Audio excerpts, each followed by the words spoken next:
Jonathan Mills from London, England. I wondered if you could comment on the views of those people who have stated that because of so-called conflicts of interest, you should leave the board of Coca-Cola, and whether you had any intention of doing so. That we should do what with the board? Leave the board. That you personally should leave the board of Coke. I would say that whoever suggested that should do 500 sit-ups.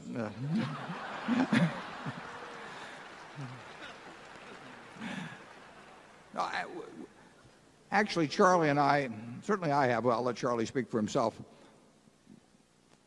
We like the idea, and we've encouraged the idea of shareholders behaving like owners. I mean, shareholders have too often behaved like sheep in this country, and they got shorn in many cases. And big institutional shareholders have sat on the sidelines while some things that might possibly have been corrected had they gotten active took place. And so we actually applaud the idea of shareholders behaving like owners. The question is whether they can behave like intelligent owners. And I think that in the last year or two, as they've sort of woken up, they've searched for checklists of one sort or another to determine whether directors are appropriate in a given company or not. And frankly, checklists are no substitute for thinking.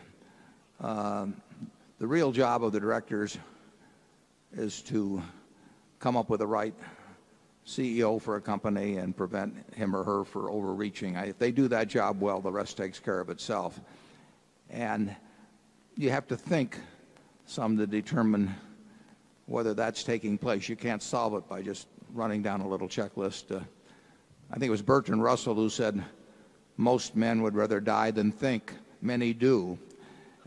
And I think we've seen a little bit of what he was thinking about in some of the voting. I think it's absolutely silly, frankly.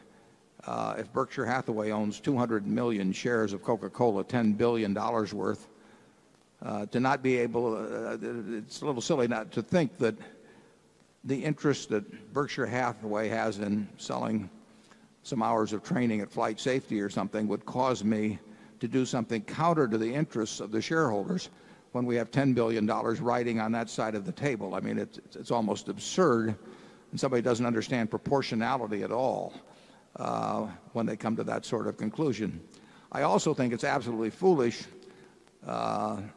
if, just to use Coca-Cola as an example, I think the directors of Coca-Cola, I haven't even looked, but I think we probably receive something like $100,000 a year. And if we were to go out into the welfare line and pick somebody out who has no income and say, we'd like you to become a director, and that person would get $100,000 a year, which would be their entire income, and to say that person would be independent, while they would be 100% dependent on their income, that person would be independent, whereas Berkshire Hathaway, or myself representing Berkshire Hathaway with $10 billion of stock and receiving the same $100,000 a year, is not regarded as that.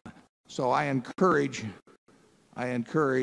institutional shareholders and large owners to behave like owners, but I also encourage them to really think logically as owners should think in determining what causes they take on and how they vote. Charlie?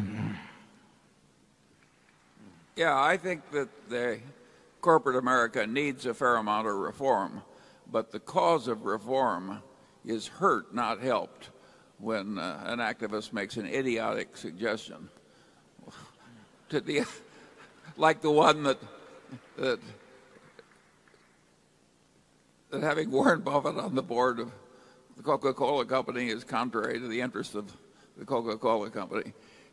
Nutty activities do not help the cause for which the person speaks.